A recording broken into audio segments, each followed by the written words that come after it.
Mobilová mobilačka.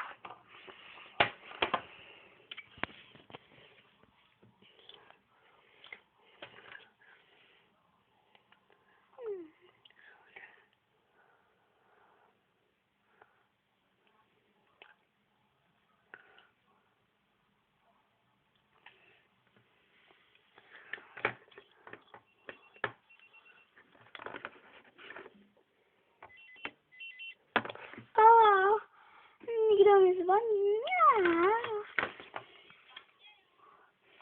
Ano. Haló, kdo volá? To já, volám přímo z Afghánistánu. To já, Midulína. Ježišmarja, víš, co se mi právě stalo? Moje 8. dítě mi umřelo. Normálně ho zastřelili. Teda já ti ani nemůžu povědět, jak jsem ráda. No ty jako konečně hlám z krku. A co ty, jak seš na tom s dětma? No já úplně báječně, tyjo.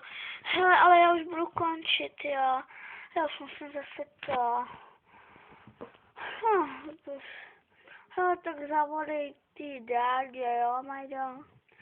No jasně, čau.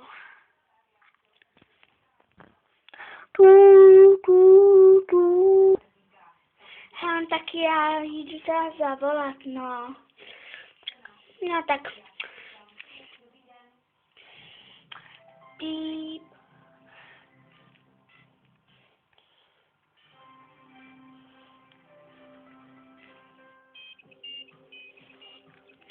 Haló, Majdo. No co, prosím tě, tady dáda. Tak jak to jde? No povídej.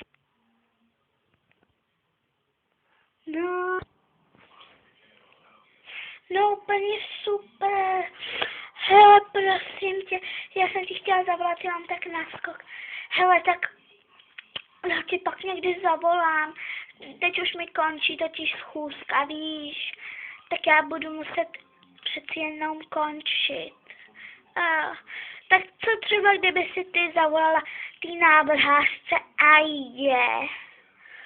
No, ta Aida, jak jsi říkala. Nemůže, ale no tak to zkus. S Aidou to vždycky vyjde. Co mi říkávala babička. Jakákoliv holka se jmenuje Aida, tak ti to prostě sežere. No a zatím to fungovalo. U mě teda jo. Aida tady z Afghánistánu, ta už je úplně vedle z těch telefonů. Poradila jsem to všem holkám, které tady jsou.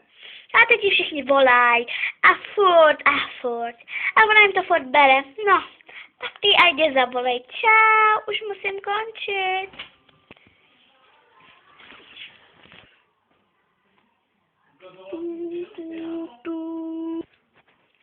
Tak já už tam zavolat ty Aidě, jo. Tak pí.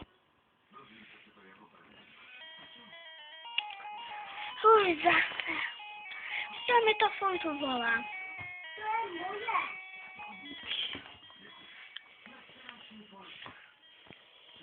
To je moje.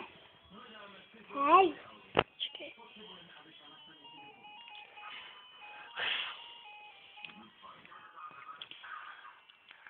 Prosím tě. To mi musíš otravovat zrovna teď. Právě medituju.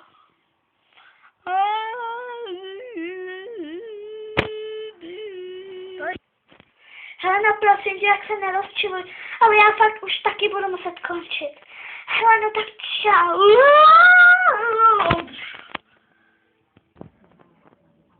Cože, co?